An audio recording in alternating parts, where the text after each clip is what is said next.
if you look at some of the data and research that I've had the fortunate or unfortunate to be a part of, one of the consistent things I hear is Democrats do not fight like Republicans. We don't punch back. We don't push back. Now we're punching above our weight because we're in the minority, blah, blah, blah, but it does not mean that we cannot fight. And I would also just say to you, as you're messaging outward, if you will, into the land or into the ecosystem, find things that people care about.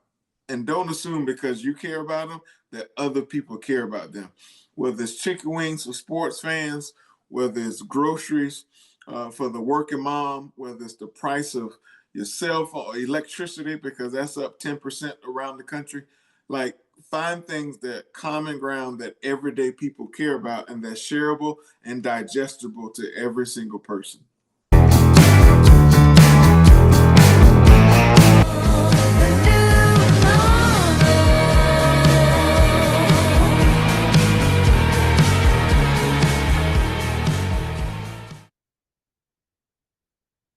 All right, Catherine, give it a try. Am I stable? You're stable now. Okay, now just go like this if you see something weird. Is that good? Yeah, or like this, like this. That works. That works. Like, hey, Susan Wagner's here from Market Democracy. It's our national show. Welcome. We're talking about the new normal or not so normal and how not to accept this new normal, fight back against it. So today I want to start out with everybody and, hey, what's your normal look like today? Or maybe you're not so normal. I'll start with Fennell. Yeah, I was probably not the one to start with today. Nothing is normal for me today. So I would say normal is waking up and finding crazy in the news. That's normal. Mm-hmm. Normal is trying to go to any social event right now and carry on a conversation like it's nothing is any big deal right now. Like, how are we even playing poker, going to garden club, doing dinner parties right now? My head is exploding. The house is on fire and I can't talk about anything else. I'm probably going to lose friends. That's it. Susan. Well, today's my 43rd wedding anniversary. And my father-in-law, it was fond of saying nobody would have predicted that you guys would have lasted this long. So I guess that's a little not normal. I would say for me, unfortunately, the normal is, and it's something I've seen on a couple of different podcasts recently, is that people are tired. And that as you get more and more tired, it's just harder to reach down deep and have the energy to keep fighting. And one of my favorite expressions in life is nothing succeeds like success, but there's the opposite of that as well. So that's my new normal. Well, I want to say that what we do know with all this crazy stuff going on, I love the governor, J.D. Pritzker, coming out. And I think the point is that when it happens, when something isn't, like the mass shooting we saw, that's kind of America's new normal. And when we see the governor, Gavin Newsom, just say, I'm sick, and basically Republicans just punched him about what's happening. This should not be the new normal. When you troops up and down the East Coast and the plan to put them in more places, transportation person, that we have to right away punch back and remind people this isn't normal, right? I think that's really important for now. Yeah, so this is what I love about the new normal, all of the things that are really horrible that are not normal. But I'm going to tell you something that I think is not normal for us, and it's really good. So last night when we had our call, our Power Up call for women, I had family members on it, and I asked them what was the thing that they took away, the thing that they remembered. And what they remembered was Andrea Miller saying, women can win this because all the Republicans who are running ain't shit. Now, I say that word because that's what they said. I'm with her. I'm with her. That's what they all said. And that's important because when we talk about this Iowa race that Caitlin Duray just won by 11 points in a Republican, it was a district that Trump won by 11 points. So that can be our new normal. And what's really interesting about that, even better, is that what she said is Iowans are sick of Republicans and they figured out that they're self-serving liars who will kick their constituents under the bus. And what that is, that's some loud power talk. And that's going to be our new normal. It's not stepping back, not holding back, but being loud and proud about who we are and loud about who the Republicans are. That's our new normal. And I just keep repeating down here with our coalition that the new normal is being engaged in democracy. And we need to convince our friends and family that that's the new normal. It was expected 250 years ago that we were all going to participate in this, and we've fallen off. This is the new normal. Get off the effing couch. Right. I'll add to that, just say new normal is that this is not great. You know, people have to realize that what Trump is doing to this country, MAGA, all of that, this is not great. We know what great is, and I'm not saying we came from great, but what is happening in our country right now is not great. And I think, you know, I had Tom Suozzi on yesterday for It Needs to Be Said, and he said, a person from New York. Yeah, he's a congressman that won in a special election after we got rid of Santos. But here's a very interesting point. We all know this. Dukakis ran a terrible campaign. He still got 40% of the vote. Goldwater ran a terrible campaign. He still got 40% of the vote. So what Tom was saying is that there's that 20% that you have to be able to persuade. It's just the way it is now in politics. Right. And I think that 20% knows it's not great, that the new normal is not great. Oh. And I think that that's a powerful message for now. Yeah, I agree. And so the thing to uplift us to our normal, I love that. I want a couple shout outs to Shenandoah Indivisible gets the prize today. They got an article paper. Our friend Mark Pierce wrote this article, and they're the ones protesting on the bridge, and they've been trying to shut them down by the police showing up, doing new ordinances about protests. So what we do know, we are seeing our new normal now, and that's Trump is moving to take over the election, and he wants to shut down protesting by doing this executive orders and let us pay attention to what we need to do in that space. And I'll also say, I saw on the David Pakman show, that so a new normal. I'd like to see Abigail out more on those podcasts. She freaking brought the fight. I was so of watching that. I'll put that link into the chat. Watch her just talk about redistricting Virginia, and she said F word. Abigail said the F word.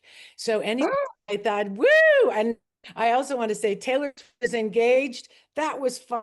And I think we embrace some of this stuff. And then it's Labor Day. Happy Labor Day, Union brothers and sisters. Make sure that Indivisible will be a new normalist, making sure that we're visible everywhere. With that, I'm going to turn it to Carrie to get us the business started and get the show started. We're a little bit behind. Let me just everybody now hold on to your pants. It's Friday. It's Freaky Friday. Well, I just want to say, yeah, I'm gonna help Catherine out with the show business today because I'm slightly less unstable these days. But I just want to say, welcome to the Friday Power Lunch. Today is August 29th, 2025. You are on the Friday Power Lunch. We are your hosts, bringing you the guests, the issues, and the action fueling the grassroots community across Virginia and coast to coast. Susan Wagner is here because this is the last Friday of the month, so it's our national show. Today, we're talking about this isn't normal. Let's talk about it. We got a lot to talk about. We cannot normalize what is happening. So just remember, we've got a few rules of the road. If you're not kind, we will kick you out. That includes on the chat because we like to monitor it. And if you've got great questions, comments, you want to drop links in the chat, that is your space. And we always ask you to stay for the after chat.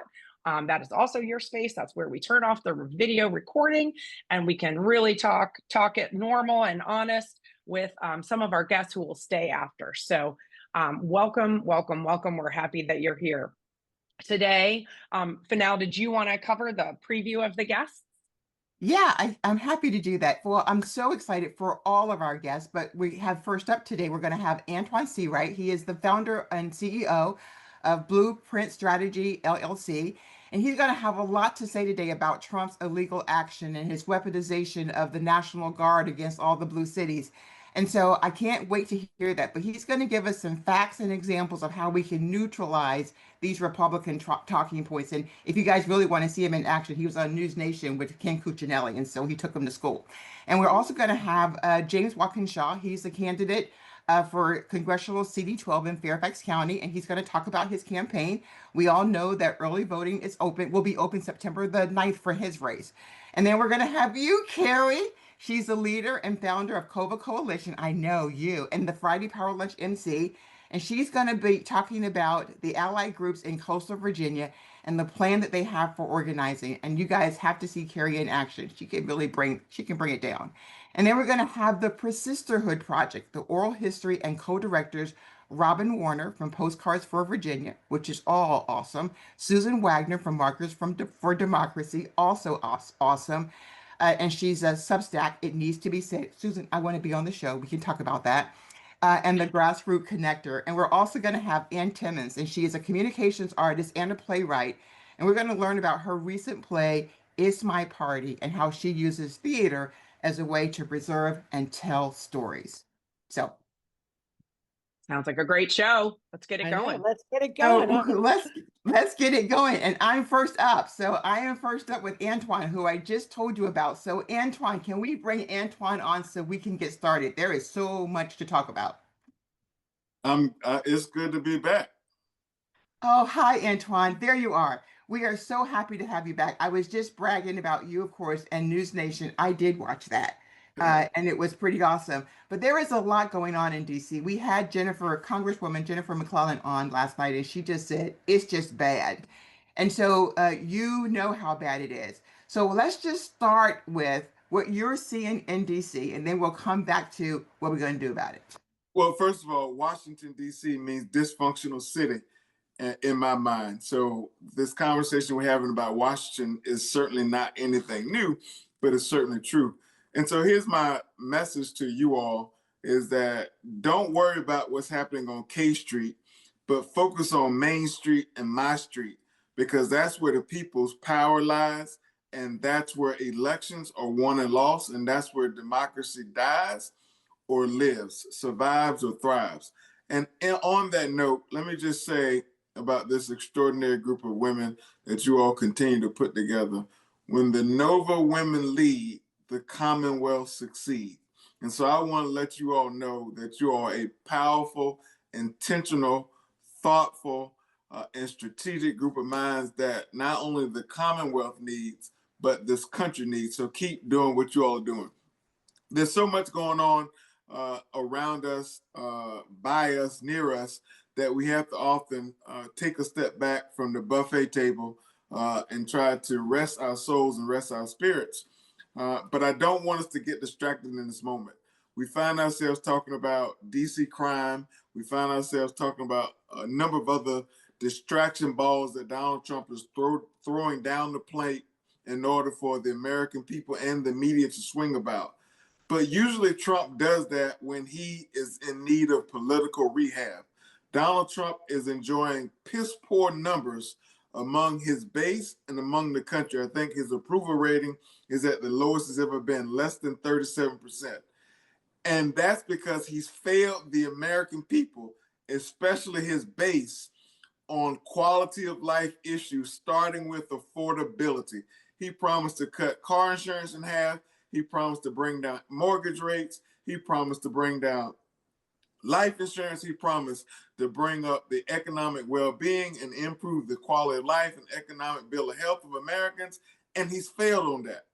And so now he's trying to do everything to distract people. And as I said on News Nation, and I said on CNN this morning, not a few hours ago, is that when Donald Trump is in trouble, he turns to a few things to rest his political butt on: racism, patriotism, immigration, crime, and public safety. And that's why you see him trying to pivot to those things. But make no mistake, the prices of gas, goods, and groceries are still high as hell. The rent is still high. The price of fresh and dry food and veggies up 30%, the highest it's been in 3 years. Inflation is up and the cost of living cannot keep up. Wages are down and the unemployment numbers are as high as they've ever been in modern history for Black Americans, including the 330,000 Black women who are no longer in the federal government. And so we have to be intentional in keeping our eye on the prize, as John Lewis would say, and talking about the things that matter to everyday people. And that starts with quality of life issues. And finally, before I take a breath and let you jump back in to guide me for now, is that don't take your eyes away from the big ugly bill. Still the largest cut in healthcare in the history of this country, still the largest takeaway of supplemental nutrition assistance programs in this country. And that does not mean poor working people in the ghetto or in the hood. That's seniors, that's veterans, that's teachers, and that's anyone who will forget about trying to make ends meet. They're putting two ends together, hoping they meet.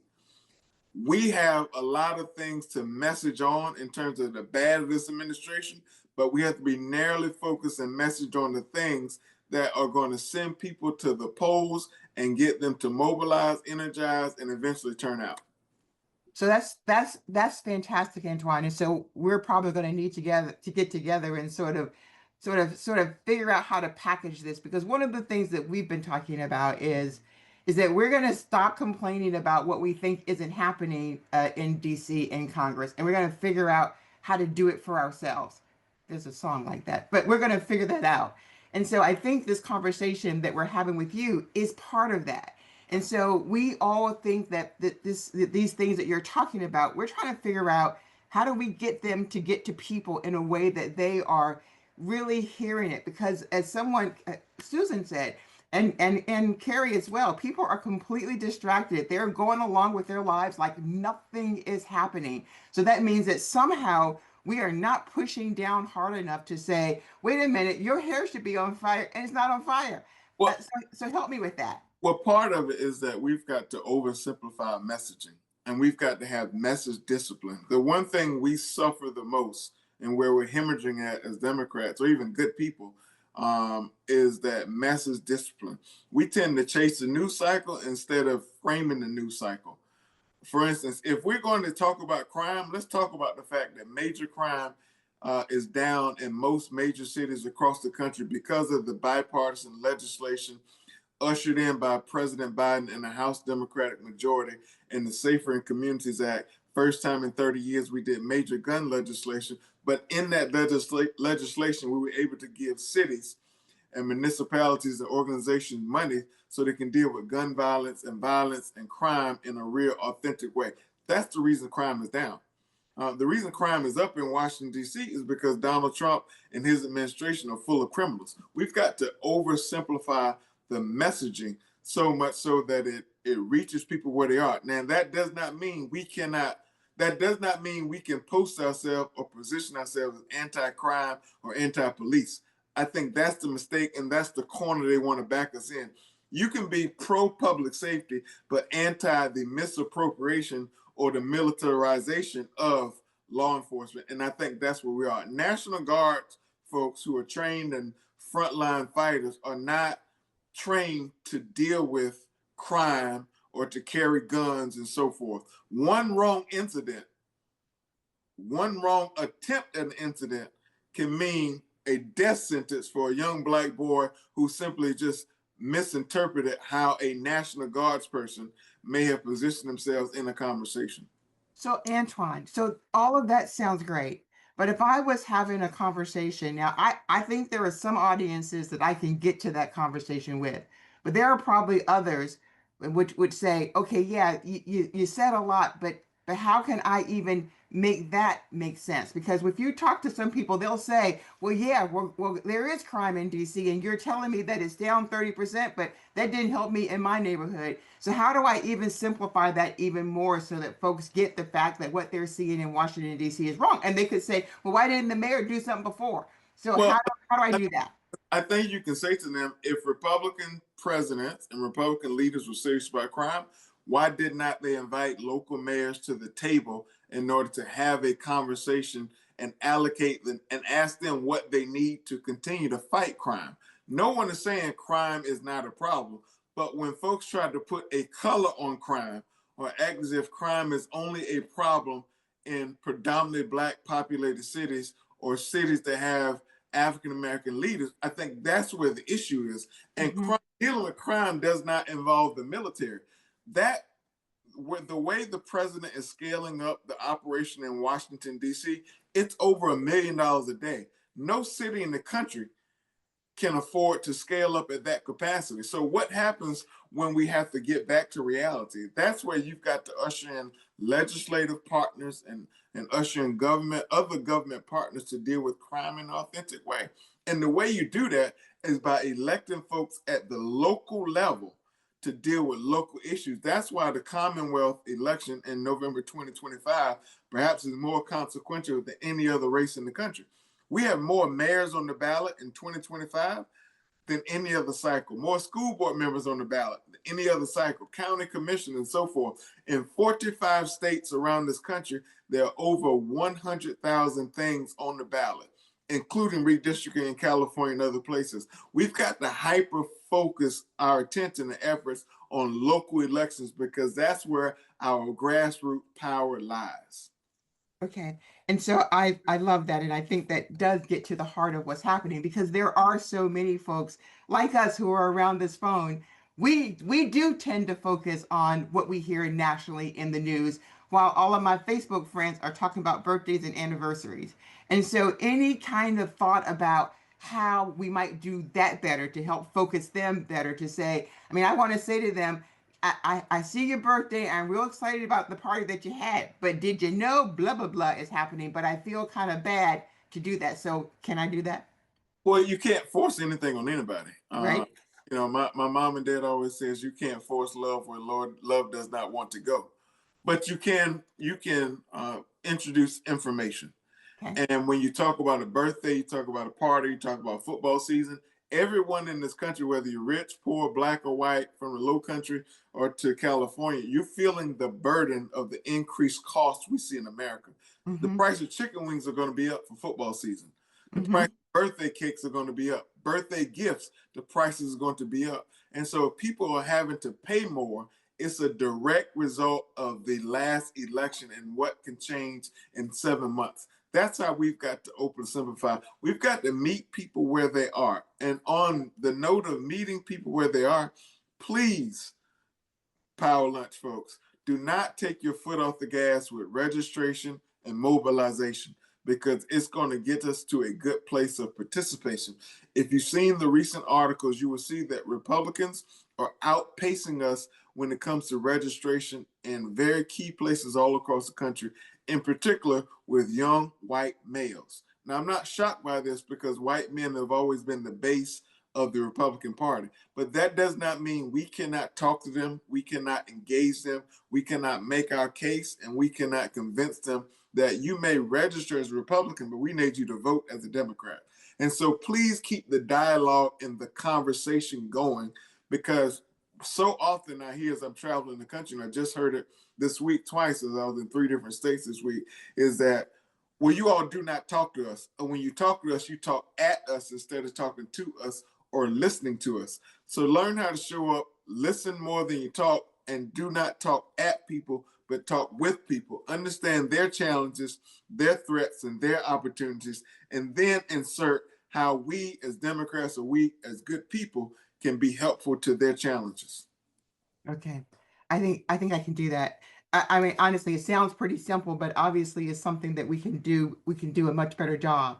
So my last question. Oh, there's Catherine. So my last question, and Catherine, did you Oh, have go a ahead. question for Antoine? I'll let you. I was worried about the chicken wings. I got really worried and I wanted to pop in. See, it's Thank a you hook for your point, last right, question. Catherine? And I mean, it's really a great way to really talk to people about their impact to their personal life. I love it. Now go ahead with your question. I just want to, I told people we're just like a little bit behind, but that people are really listening to this. I want to insert one thing is we do all that and we need the DNC and the Democratic like people up there to do their job. And when you talk about voter registration, I am concerned, like when I don't need to worry, I shouldn't have to worry about that. That should be coming out of Ken Martin. It should be the first on the agenda. And then just, I feel like it's still sort of nonsense coming out, some like worried about other things.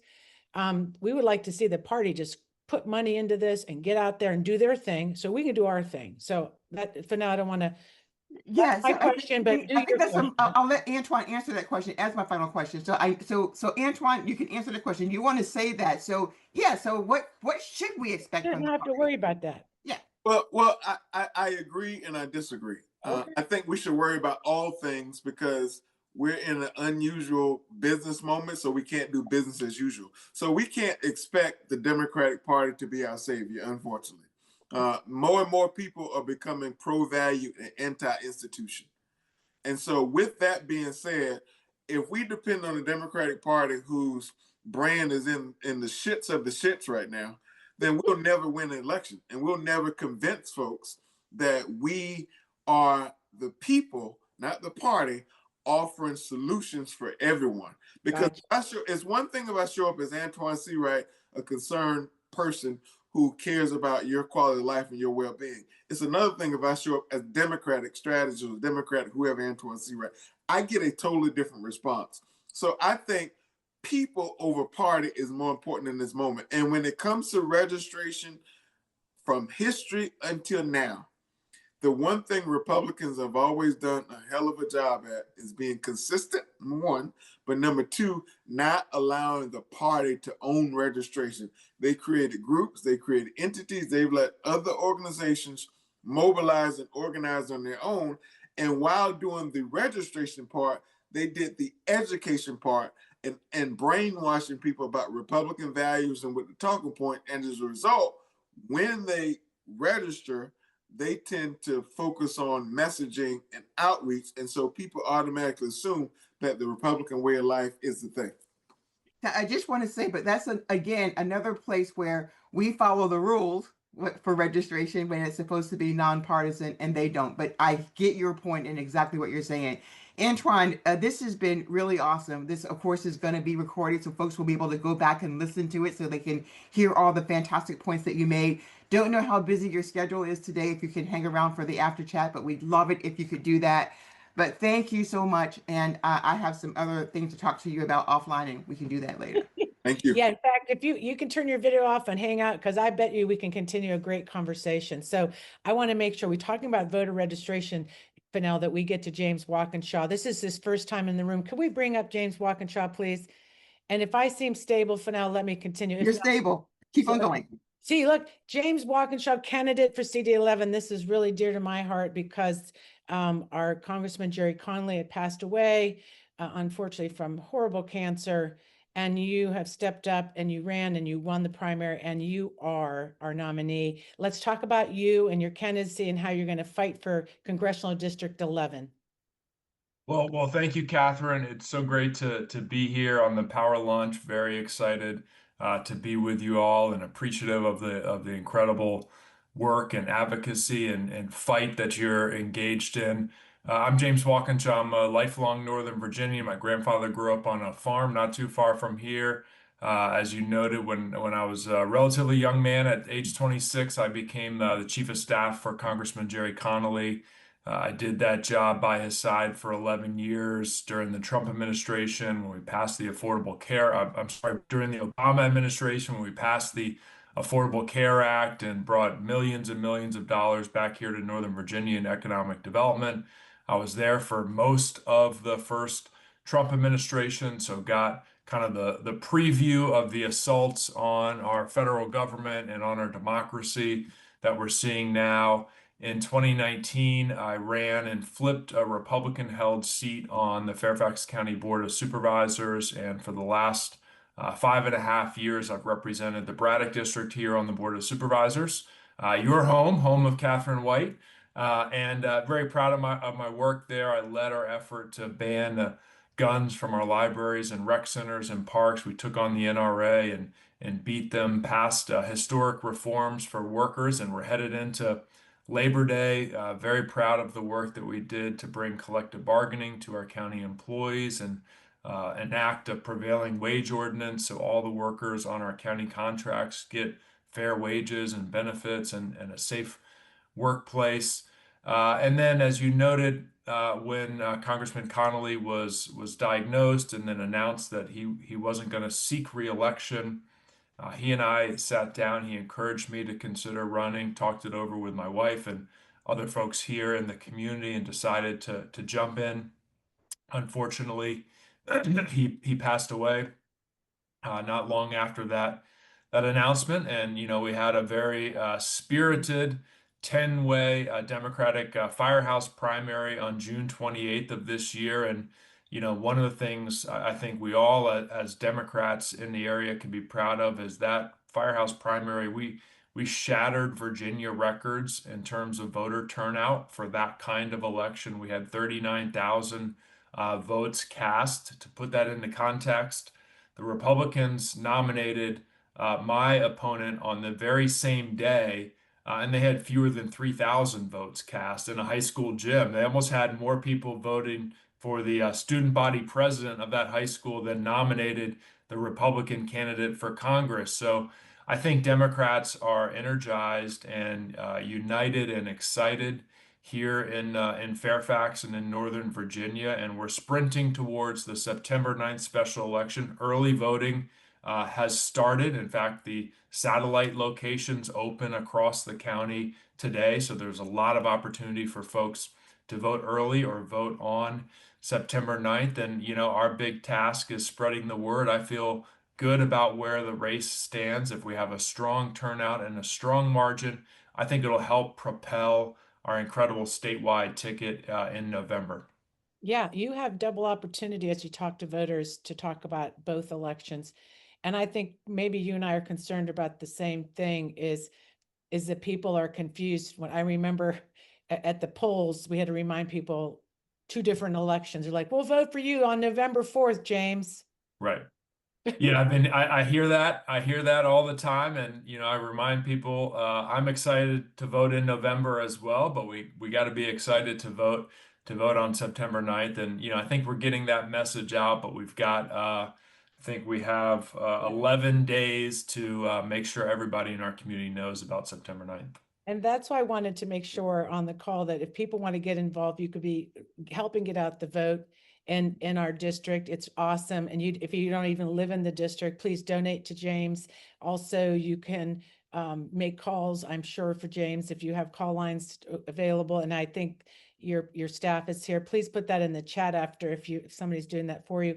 I want to encourage everybody. Early voting is open, and I have to early vote. I thought about that today because I'm going out of town, right? I'm like, oh boy, I got to vote for early. So making sure that everybody understands this election, and it's on September 9th, that election day. And then you're going to, I hope, help this ticket. Well, I know you're doing a lot, but really get out the vote for the Democratic ticket. That's right. I am all in for our Democratic ticket in November, and have already made significant financial contributions from my various campaign accounts, and I'm going to be doing everything in my power to support them. We need a big victory to send a message to Washington, the country, around the world about what Virginians feel, how Virginians feel, and think about what's taken place in Washington and everything that you all have discussed here already today. Right. And I think what I like about your campaign, you really know that the federal workers live in your district. They live here. This is where the temperature is really being felt and rising to understand what the impacts are doing to our county. So I love the how you're talking about it, and Antoine saying that as well. Like, we really got to let people know that what Democrats have been delivering, but also what this administration plans has done and decimated the federal workers. We see the CDC, our health is impacted. So James, I wish you luck, and everybody make sure you support James, and thank you for coming, and we'll have you back. All right. Thanks for having me. See you later. Okay, Carrie, I'm just going to leave it excited about your playbook. It's all about congressional stuff today. So we're really I know. Let's bring it back. So I'm going to give you the microphone and let you take off, girl. I was just so glad to hear Antoine talking about our elections are just so important. And I guess we're kind of referring a little bit to the playbook. It's on Cova Coalition's website. It's not anything, earth shattering or new, but it is very, very handy for a lot of folks. And I'm really glad to report out from a big meeting that we had down here in Hampton Roads on Sunday. Cova Coalition convened our little garden club, as we call it. We're growing the grassroots, but it's a coalition of groups: Red, Wine, and Blue, Indivisible, Cova Coalition, some of our neighborhood circles that we're developing in neighborhoods, really trying to look at two big problems that we've got as decades long problems, but that's disengaged citizenry and disaffected voters. I think we can all agree that, especially looking at Norfolk and some true blue districts in Hampton Roads, we've got a turnout problem with these disaffected voters. What are we going to do about it? It's not just something that lives in a campaign season. This is something that grassroots organizers should be addressing 365. So we're kind of taking a community organizing approach. I've had a little background in that myself, as to what we can really do. And we tried it out last year in Suffolk, working on 4 to 5 precincts that we identified with the help of grassroots activists in Suffolk. What we're trying to do is take this model and use it throughout Hampton Roads by targeting 4 to 5 precincts in each House district that also overlaps with CD2. So as Antoine said, we're being strategic. We're not waiting for leadership to come from the party or from any national organization. We're really grabbing it on our own, following this model. So what does it look like? So we're asking folks to adopt 4 to 5 precincts, each grassroots organization looking at 4 to 5 precincts in a House district that overlaps with CD2. Our big, keeping our eye on the prize. What does it mean to adopt a precinct? Well, we want you to know that precinct. We want you to shake hands and kiss babies. We want you to go to every event, every Civic League meeting, every street festival, every neighborhood picnic. Start going. Start to look at that precinct and understand what makes them tick. As a coalition, we're trying really hard to have, as Antoine mentioned, unified messaging, right? We want to do that. But we also know that a neighborhood in rural Suffolk is going to be very different than a neighborhood at the oceanfront in Virginia Beach. So while we have unified messaging, we want to give it that spin for each neighborhood. How do we do that? By getting to know the precincts. So we're really going to try and be out there. We have turned into data wonks, looking at the numbers behind these precincts. It's easy to get voter turnout data from previous elections and study it. So we're really looking at that. And from that, creating lists of people from our own organizations, from the Indivisibles, the Red, Wine, and Blues, the community circles that we have.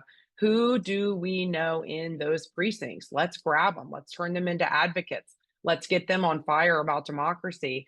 And then we're just going to work it up. We're going to start at that level of precinct and make strong House of Delegates race turnout this fall, that we can then reap the benefits next fall and flip CD2.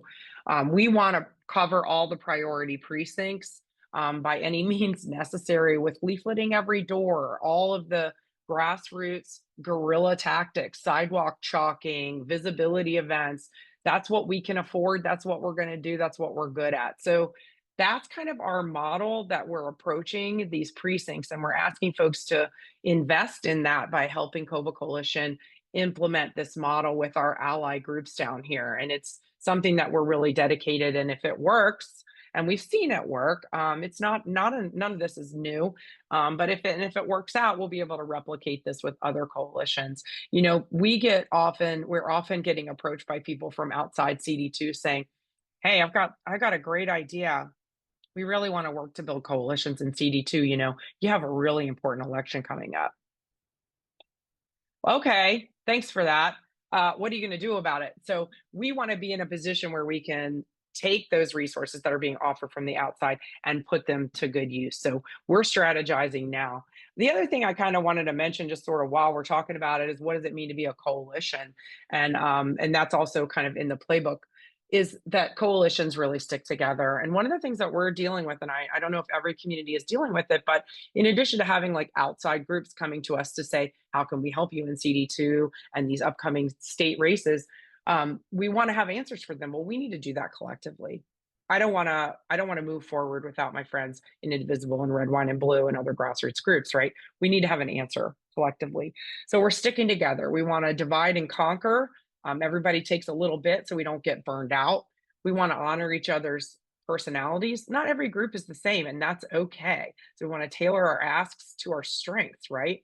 We want to take turns hosting each other. These indivisible nationwide days of action are freaking exhausting us, okay? So we've got to figure out how we're going to handle it. If a date comes up, Cova Coalition doesn't want to run rallies and protests from now until eternity. We're trying to really get voters engaged beyond the protests and rallies. So we're going to need to take turns. We need to come to some kind of agreement. All right, hey, we're having something on Veterans Day. Who wants to host it? Doesn't have to be the same indivisible chapter every single time. Heidi Dragneff, co-founder of Cova Coalition, has developed an amazing shared calendar. It took us like 3 years to figure out how to do a really solid shared calendar. So these are things that we're investing in as a coalition to really build an infrastructure that'll help us with the House districts this fall, but also we can ride to victory for next fall. And I learned from Susan LaBandabar as coming together with a coalition, bring them all together, but don't give them more work to do. So that's always a struggle. I mean, I don't know how you all are feeling with your coalitions out there. I know this call is filled with grassroots activists. I know you're working hard wherever you are, but it is really hard to get together, try to fill each other's gaps, strengthen each other up, and not give each other a bunch of work to do. So we are trying to play the long game by building up the grassroots. And so that's the model. How can you all help? Well, of course, we keep pitching our October weekend of action. It's probably the biggest ask that Cova Coalition and all of our ally groups in CD2 are asking. We want you to come out, want you to come down to Virginia Beach, October 3rd, 4th, and 5th. I know Heidi will drop that in the chat. We've got interest forms. If you want to come as an individual, please fill out the interest form and let us know what you're interested in doing and how you can help. If you're interested in bringing your group down, we have an interest form for organizations to fill out. So you're saying, hey, we're going to bring 40 people down to Virginia Beach. We're going to, we'll need help with housing. We'll need help with transportation. We want you to come down. We have pivotal races. I know many people are focused on the what's going on with the Fairfax School Board and the lawsuits, but we've got a lawsuit of our own down here, Virginia Beach School Board. There are a group of teachers suing the superintendent. And guess who's leading the lawsuit? The attorney running against Mike Feggins. Legitimate lawsuit, publicity stunt, you be the judge, but they're already pulling out all the dirty tricks down here. So we need help. I'm sending out the help flag. Come down here the first weekend of October. We're going to have welcome party on Friday night. We'll be doing a rally and canvassing on Saturday. Saturday night, we'll be doing a gathering activity when we're all done. And then Sunday, we're going to leaflet every door in North Suffolk. We're going to get out the vote. Penny Blue attended our retreat on Sunday, and she made a very good point. There's no electoral college in the state of Virginia, so turnout matters. If I can get good turnout in a true blue district down here in Hampton Roads, I can undo the red turnout in the other district in Hampton Roads. So it is a race for turnout. So that was a great meeting that we had on Sunday. I'm happy to report out and let you know what we're doing down here. And of course, I'm not shy to ask for your help. So. Yeah. I wanted to make sure we get Susan in here and get started. Thanks you so much, Carrie. Awesome. Yeah, thanks for everything, you guys. Hand it over to Susan. I want to say Susan LaBandabar, but Susan Wagner, thank you. And Robin. So Robin and I are co-directors of a project that we call Persisterhood. We don't have that much time to talk about it at the moment, but I'm going to put it in a way that actually picks up on everything we've been talking about so far. There are a lot of challenges in front of us, and there are a lot of disappointments so far, but Persisterhood is really one of the projects that is particularly uplifting. And every time we mention the word grassroots, I think of all the thousands and thousands of people, more women than men for sure, who have been part of the grassroots movement. And Persisterhood is going to result in an oral history of all of our actions, what our lives have been like since 2016. And for me, it is really a worthwhile project. And I think when you think about everything you can control and everything you can't control, We all have to keep fighting. There's no question about that. But if you want to participate in something that you know is going to happen and last forever, I really encourage you to participate in Persisterhood. Robin's going to go over briefly some of the details just to give you an overview of it. And then we will be holding many orientation sessions, which Robin will tell you about signing up for. All right. Well, thank you, Susan. So the Persisterhood Oral History Project is documenting the diverse experiences of women who have been politically active in response to pivotal events like the election of 2016. These are our stories of how we are tirelessly working to save democracy. Oral history is the art and discipline of collecting stories of everyday people, not the famous and the powerful, but real people with real lives.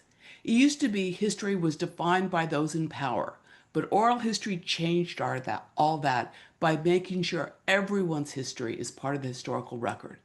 Well, whose story is often missing? Women. Women are so neglected, and senior women, we're invisible. And grassroots women activists, we're so invisible the mainstream media never sees us. The party barely acknowledges us, but we are the badass women getting stuff done every single day.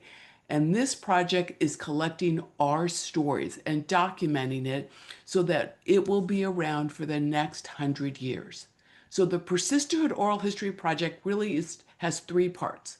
The first part is to collect our stories, second is to preserve it, and the third is to promote our history. So how are we collecting our stories? We're doing it through Zoom interviews. So if you are here on the Friday Power Lunch, you have all the technical skills you need to be a part of this project. And since everything is more fun with a friend, our project design is that two people interview each other. You take one interview as you interviewing your friend, and they're acting as the narrator to tell their story. The next time you tell the story and they interview you. How fun is that? We're preserving our stories through our wonderful partnership with George Mason University, their archive. The reason why it's critical that what we're doing is put in an archive is that we're doing these digital interviews and we want them to be accessible in 10 years, 20 years, 50 years. If we don't do that, think about a VHS, all the wonderful videos you took of your kids on your VHS camera. If you didn't digitize them, you couldn't use them again. Well, by putting our material into the archive, they will make sure that what we put in is always accessible to everyone. And it's going to be able to be viewing. And we could not ask for a better partner than the George Mason Archive. Their archivists are amazing, and yet we are painfully aware of the attack on history and university. So as we put our stuff in the archives, we're keeping a copy of everything. So we got to cover. Lastly, the Persisterhood Project will do outreach to folks to let them know that our stories have been collected. We want to make sure that writers, poets, songwriters, screenwriters, movie writers, producers, historians all know that when they're looking for examples of strong characters, people making a difference, strong women, they can look to these, to our stories. Now, don't start thinking about who's going to play you on the Netflix special yet, but who knows? We believe in the transformative power of oral history to inspire and educate future generations. So how can you participate? The first step is to attend one of our orientation sessions so we can teach you how to do an oral history interview, basically know enough to be dangerous. We have 4 of them coming up in September and October. I've been putting the dates in the chat. If you have a friend who you want to be an interview partner with, come together and do it. Heck, our own Laura Mack brought her Nova Blue Squad to one of the orientations, and they did it as a group. I see people in the audience who have been attending it, and I do want to brag on one person who I got to hear her story, Linda, who's in the audience tonight. It was so amazing learning of her story. She is a vagabond political operative, traveling from state to state, working on campaigns during her retirement. I tell you, she's got her own political Peace Corps going on. Yay, her. Well, learning all these stories. Of course, our Ms. Margaret will be participating. But I want to ask all of you, put your camera on gallery. All these faces you see here, everybody has a story to tell. And we would like everybody here to be a part of this project. I'll stop there, Susan.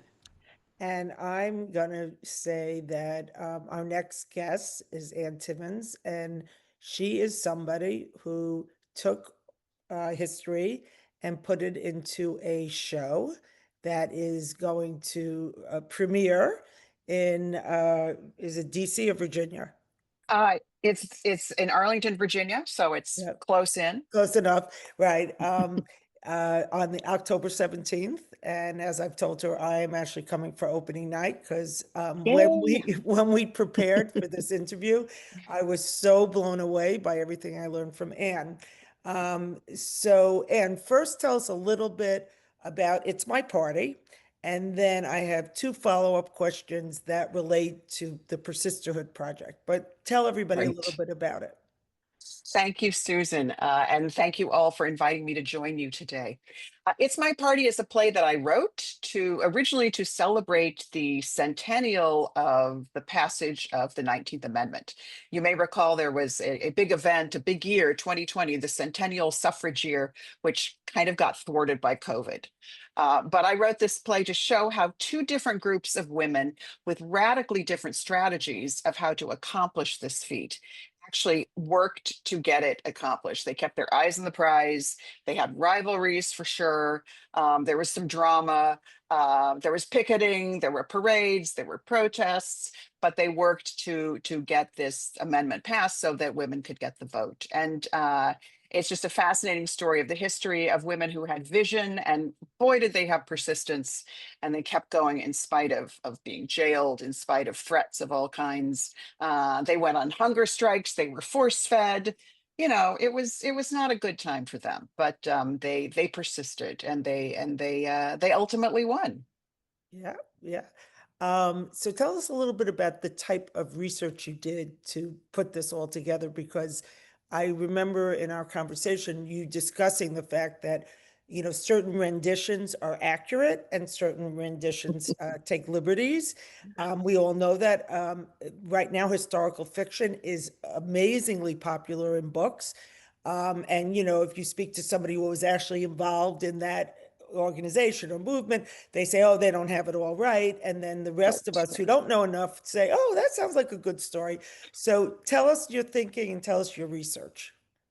Well, yes, there are a lot of there are other plays out there about the suffrage movement. Particularly, a lot of them were popping up around the suffrage centennial. There was this movie Iron Jawed Angels that came out a number of years ago that is based on the book by one of the women who was a part of the movement, but they took so many liberties because, you know, Hollywood. But people think that's the story, so I'm constantly having to disabuse them of some of those notions. And then there were movies about the English suffragists, suffragettes who were violent, who engaged in violent activities, which is very different than the American suffragists because they never, you know, they never threw bricks, they never did any of that stuff. So I looked at the biographies, the authorized biographies, the newest biographies, the latest research for the main characters in my play. And thank goodness those biographers had access to the private papers. They really did a lot of the research that I built upon. I also did some primary research in Washington at the what was then the Belmont Paul Museum. They had an archive of all the letters of the National Women's Party, and also the Library of Congress has a whole huge collection of National Women's Party and National American Women's Suffrage Association papers. But the biographers had access to the letters written by the women who were participating. And as I said to Robin, I think at one point I said, look, we don't write letters anymore. Who's going to know our history, right? Our emails will be gone. And that's why I thought, you know, the Persisterhood Project is great because our video stories, right? That's the equivalent of those 19th, early 20th century letters that people wrote on and on and on, and on which biographers can do the research, write the biographies, and then those of us who are taking the next step can use that to as the basis of creating our plays, creating our historical dramas, as it were. You know, and recently, I would say in the last 5, 6 years, politics and art have had a tremendous overlap. And it's been brought to the attention of, us usual voters, citizens of the country. So we had on the Friday Power Lunch a guy named Ken Grossman who wrote a book about how politics influences art and art influences politics. Do you think that the type of protest, the type of posters, banners, the things that were used during the suffragettes movement had impact, or do you think the violence was the way to go? I'm just curious what you think about. Well, the Americans never participated in violence. I mean, the police were violent against them, right? They hauled them off into jail. That was a violent act, but the women didn't engage in violence. They had, however, words, the power of words. And, this was during World War I. And the most famous banner was Kaiser Wilson. How long will women have to wait for the vote at home?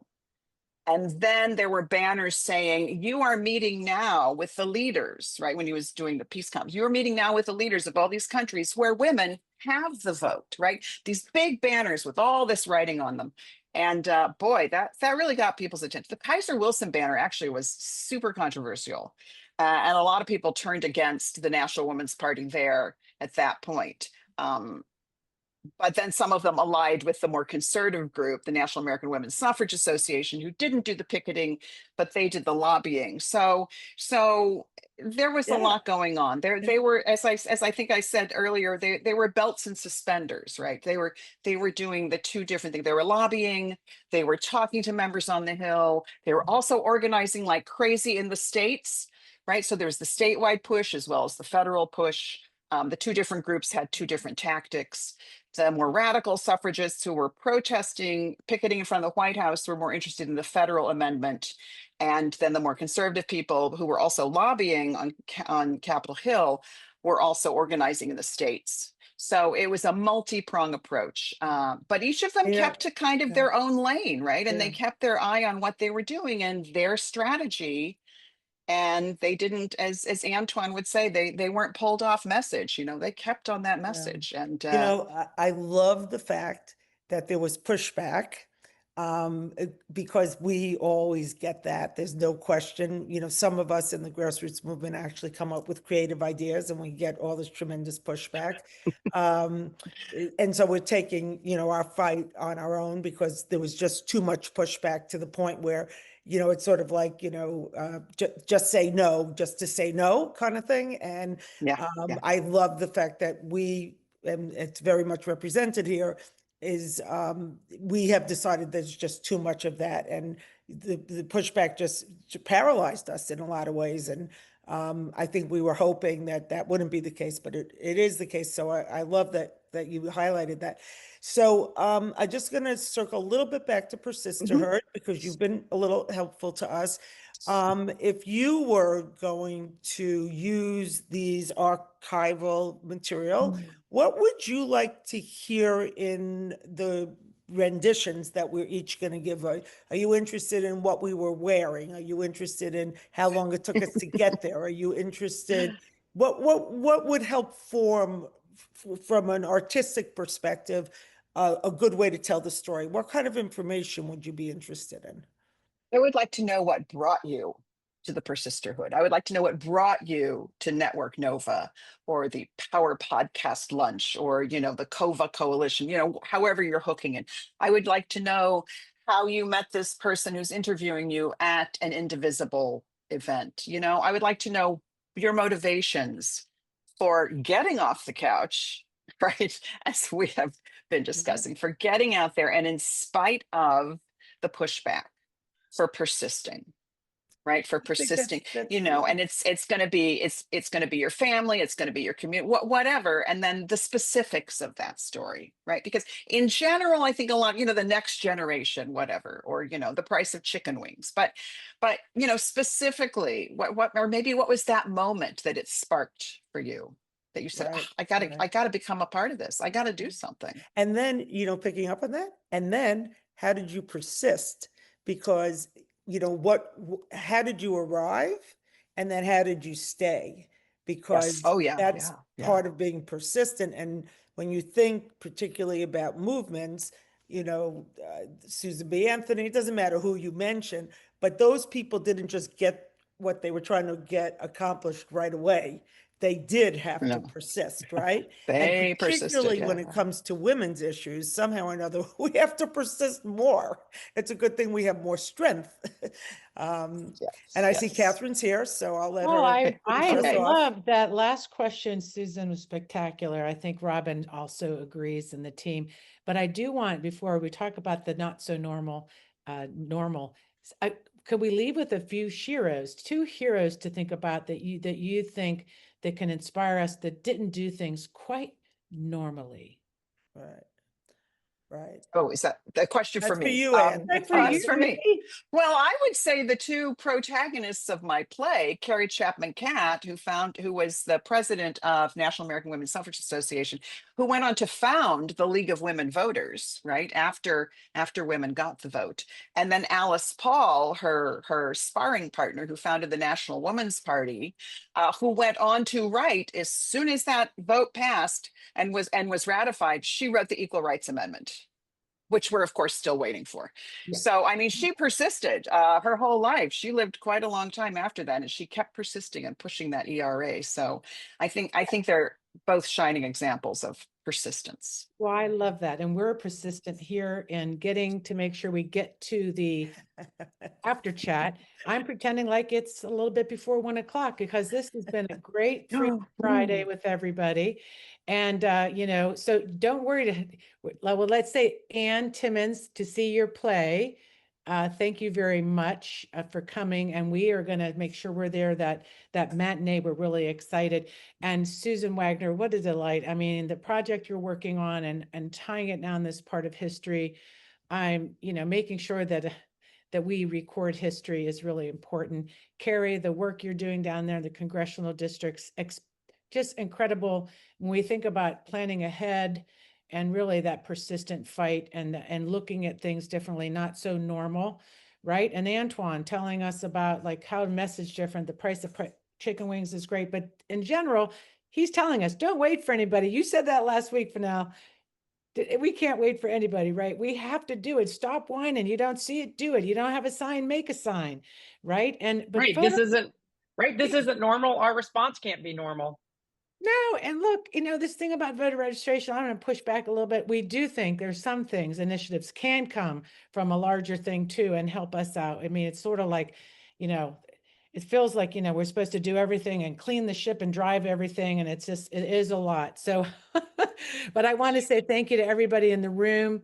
Follow us on in our Substack. Make sure you subscribe to everywhere we are because it is about communication.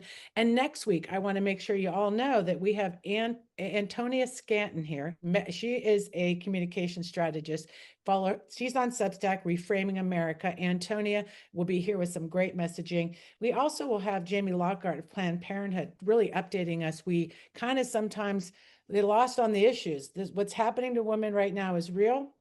We have somebody running for office in Virginia, Winsome Sears. It doesn't believe in contraception, doesn't believe in anything that women should have agency about their bodies. We got to make sure people see that contrast. And we will also have the Shenandoah Power Pack here, and we'll be talking about those candidates. But lastly, we'll have Scott Wheeler here. He's in the room today. He is talking about moving more citizens to DC to talk to the Congress, people in Congress, and his DC field trip initiative. He'll be here next week.